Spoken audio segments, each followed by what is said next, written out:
It is set to be a busy day on Capitol Hill. A live look at Congress for you. The House and Senate are both expected to vote on a 3-month spending bill to temporarily avert a government shutdown through December. Well, the vote follows the release of a Senate report detailing some of the failures that occurred leading up to the failed July 13th assassination attempt of former President Donald Trump in Butler, Pennsylvania. According to the report, the committee finds that the USS failures in planning, communication, security, and allocation of resources for the Butler rally were foreseeable, preventable, and directly related to the events resulting in the assassination attempt that day. CBS News congressional correspondent Scott MacFarlane joins us now from Capitol Hill with more on this. Scott, it's pretty jarring because they're citing not just one failure, but multiple. What else is jumping out to you from this interim report, and how are lawmakers reacting? Breakdowns in training, breakdowns literally of the equipment, and breakdowns in communication. All of this, according to the congressional investigators, is simply unacceptable. Let me run you through some of the top lines, according to our CBS News review of this 94-page U.S. Senate report. The radio equipment carried by U.S. Secret Service on July 13th in Butler, Pennsylvania, broke down. They had radio system malfunctions, and according to this investigation, it wasn't the first time these radios had acted up.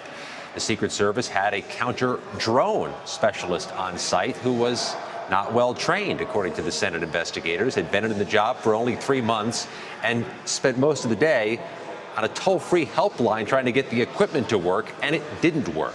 And then all the missed warning signs in granular detail in this report, how the reports of somebody with a rangefinder near the site, near the podium, went unheeded for minutes, how somebody on the roof went unheeded for minutes, how a counter sniper, knowing police were running toward that roof with guns drawn, didn't think to notify the team to get Trump off the stage. All of this included in this report, and the Senate's been pretty bipartisan on this, Errol, saying that changes have to be made by the Secret Service. They have to share more information, not stonewall, and likely need more money and better accounting for that money. But, Scott, it just seems so staggering, that list of failures. How is the Secret Service now responding?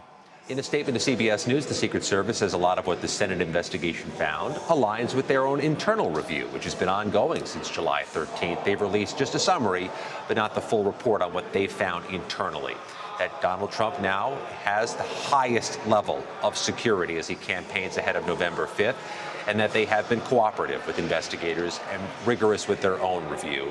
But it's noteworthy that the person who was the director of the Secret Service the day of this shooting, July 13th, is no longer the director of the Secret Service. And one quick question, Scott, on something that directs everybody or impacts everybody watching. Congress now poised to vote on the 3-month spending bill to avoid a government shutdown. What's the latest on that? Should be a vote in the dinner hour in the U.S. House, and then necessarily goes to the U.S. Senate next. This all could be done by midnight. But this is not the most Herculean accomplishment. This is Congress's version of your kid has homework due Monday, and instead of doing it Friday night, they're going to do it on the bus Monday morning on the way to school. It gets done, I suppose, either way, but this is not the way to govern, and most members of Congress are wringing their hands about this. Love the Scott MacFarlane analogies. Always. Thanks so much. Thanks, Scott.